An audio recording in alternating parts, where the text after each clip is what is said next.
Al asked me to do a piece on Terrible Tom Silverstein.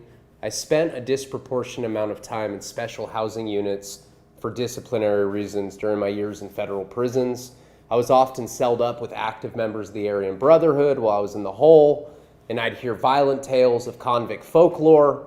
One name that came up frequently was Terrible Tom Silverstein, one of the most feared and respected founding members of the Aryan Brotherhood, or as it's commonly referred to in the penitentiaries, the Brand.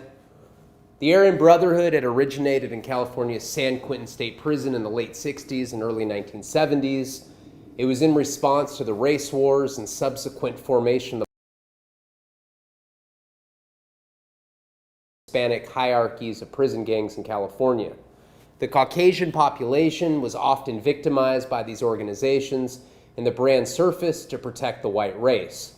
The Aryan Brotherhood would later become allies with the Mexican Mafia and become more involved with the illicit underground economy of the prison system.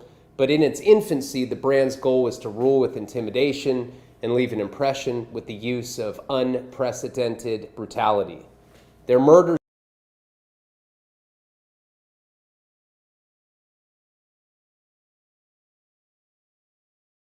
victims off tier posts to set examples. Even though their numbers were small, the fear tactics secured a place of reverence and required caution from their opposition. Federal prisons had helped proliferate and expand the influence of the Aryan Brotherhood, as some of the most volatile members started being shipped to federal pens all throughout the country, building a stronger network of members. John Gotti would eventually ask them for protection after his 1992 bust. A man who is part of the reason the Supermax prison was built has died. 67-year-old Thomas Silverstein died this month. He was in intensive care following a surgery earlier this year. Continuing our coverage of Colorado at 6, Silverstein went to prison back in '78 for armed robbery. He was later found guilty of killing a prison guard and 2 inmates at a federal pen in Indiana. Well, those murders inspired the design of the Supermax prison here in Florence, Colorado. Silverstein was moved there in 2005. It's believed he spent more time in solitary confinement than any other federal inmate. He was in solitary at various prisons since 1983. Throughout the years, the Brand started accumulating enemies from other parts of the nation, namely DC blacks who had seen a sharp influx in the late 70s, gaining power throughout the East Coast and Midwest. Terrible Tom Silverstein picked up his affiliation with the Brand during a short stint at San Quentin for armed robberies. He was paroled and was later convicted federally for his involvement in another string of armed robberies that he had pulled off with his father and first cousin in California during the late 1970s. Terrible Tom was sent to the infamous Leavenworth Penitentiary. The Aryan Brotherhood had a relatively low-key presence at the facility when Terrible Tom arrived. He began to rapidly ascend the organization's pecking order, building a reputation for being violent, fearless, and criminally sophisticated. In the first 2 years of Terrible Tom's sentence, he allegedly killed a younger member of the Aryan Brotherhood named Danny Atwell, who had refused to have his girlfriend smuggle drugs into the prison on behalf of the Brand. Terrible Tom was deemed a problematic inmate and was shipped to a high-security unit in Marion Penitentiary. Marion is a relatively soft prison today in 2019, because it's one of the only federal prisons with a sex offender rehabilitation program. But in the late 1970s, Marion was one of the most combative prisons in the federal system. Edward Bunker, who wrote highly celebrated crime books, including Education of a Felon and Animal Factory, who would later co-star in Quentin Tarantino's Reservoir Dogs, had talked about his experience at Marion in great detail. At one point, he noted that it was so volatile that there were 400 guards for every 100 inmates. It was a very dangerous place to do time. The DC Blacks and Aryan Brotherhood had started to beef in this era. In 1981, Terrible Tom strangled Robert Chappelle to death in a cell. Chappelle was one of the high-ranking members of the DC Blacks, and the organization immediately started planning a retaliation against Terrible Tom. Shortly after Chappelle's strangulation, DC Blacks boss Raymond Smith, who's also known as Cadillac Ray, was transferred to the Marion facility. Terrible Tom knew that Cadillac Ray was trying to murder him, and the two strategically circled each other for several months, until Terrible Tom and AB soldier named Clayton Fountain plunged makeshift knives into Smith nearly 70 times, killing him, and they then paraded his mangled corpse on the cell block, making a statement to the wide-eyed inmate population. Terrible Tom was sent to the hole. He was still able to call shots from the confines of his cell. He began butting heads with a CO named Merle Klutz. Their feud had culminated after Klutz had shaken Terrible Tom's cell down and taken his extra linen while he was at recreation. Silverstein took this as the final straw of disrespect, decided to conspire with former associate Clayton Fountain to murder 2 COs simultaneously in 2 separate parts of the prison. You turn to these 2 guys, and at this point you're out of handcuffs, so they know something's coming. Do you have your knife in your hand? Yeah. And what's their reaction? They just back up like this. They hold their hands up? Yeah. I And told what them, do get you out of say? here. Say, get out of here? Yeah. So they ran down the tier, and then I ran after Clutch. And he, at this point, he's away, Yeah. and Well, he's seen me coming. He sees you coming. He sees me coming. and what's he do? And he freezes. Uh-huh. He's just standing there looking at me. And I just go all the way off. I just, I just go all the way off. I just start stabbing him. We're fighting. He's hitting me and stuff, but I just keep stabbing him. And then he runs down the tier. Is he saying stop, don't? Is he saying, I'm not hearing nothing. what do you mean when you're going off? You mean it's just, It's just, all I see is his hands moving and me stabbing. It's just, everything just goes blank. And the next thing I know, he's running down the tier. And I'm running behind him. And he runs past the door and he's slamming the door. Well, one of the guards picked up a club and hit me in the head. And, so he tried to, one of the guards did try to help him. well, later he ran down into the lock box and got a club. Uh-huh. And then ran back. And he cocked me in the head when I was running after Clutch. Uh-huh. Did you stab him? No, I just backed up. I could have, but he was always all right with me. By then, after I was running after him and stuff, I was out of that. I wasn't, it was like a big weight lifted off me. I just, it was over. I didn't want to, I could have, I could have done it, but You did? no.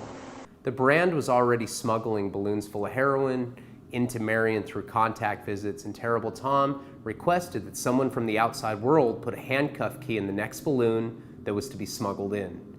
In the hole, if an inmate is moved for any reason, he must be handcuffed and escorted by several guards. They know that violence from inmates is likely because of the inhumane nature of solitary confinement, so they don't even give you an opportunity to have free hands around a CO. Before leaving the cell to go to recreation or the shower, you have to move backwards towards the cell door, and they open a meal slot that you put your hands through to be cuffed. You say you dream about it? What do you mean? Yeah. I've dreamt about him for years. I just see him in my dreams a lot of times. I see his wife a lot too. I feel real bad for her. How do you know about his wife? Well, I seen her in court. She came in court hearing. What did she do? Did she look at you? Was she crying? What? And her and her daughter, I think it was. I think he's got a daughter or something. She was crying and stuff. And I was thinking, man, she looked like a real nice lady. I'm thinking, man, how could this creep be married to her? But I was thinking, he's got family too. Yeah, it was weird sitting there watching her go through that trip. But then, it's real guilty because everybody just hears how mean and rotten I am for doing that. And like he was just, they put him behind that badge again, like he was just doing his job, keeping these dangerous prisoners, in line. And it wasn't like that at all, man. That guy got off on making people's lives miserable. And you're sitting there and you're listening to everybody talk bad about you, and you're like you're scum on earth, that you don't have any compassion for anybody, you're just a mad dog, killer. And what was, I never tortured anybody. And you feel like he was. Oh, I'm sure he was. And he was the person who was tortured, obviously, it's you. Every day. And none of that ever came out? Did anybody ever believe your side of it? Nobody's, I told my story, and see, and this is another thing about the law, I brought witnesses for the last 3 years to testify all these events, because nothing really happened there that people never heard of, because we're all right there together. Right. Witnesses other convicts? Yeah, well, they said the only witnesses I could call was the people that was on the scene at the time. Okay. I said, well, if you just look at it at the scene at the time, I look like a maniac. It's like me and you arguing, and all of a sudden you call me a name and I just punch you out. Yeah. I just look like a hothead. But if I can't show what you did to me for 3 solid years, where it just built and built and built and built, you know. And what happens, they come to you at that point and say, well, we're all BP now, that's why would you report this? Yeah. Where's your case? Yeah. Terrible Tom ordered a young AB member to go to the hole on purpose and bring the handcuff key. Several guards, including Merrill Klutz, began ushering Silverstein down the cell block to take him to the caged recreation hour. When he got to his brand associate's cell, he made a sudden jolt towards the cell bars and turned around. The associate quickly used the key to uncuff him, and he handed him a large shank. Tom swung the knife wildly at Merrill Klutz and proceeded to stab him several times in the neck before he was tackled and restrained by the other COs.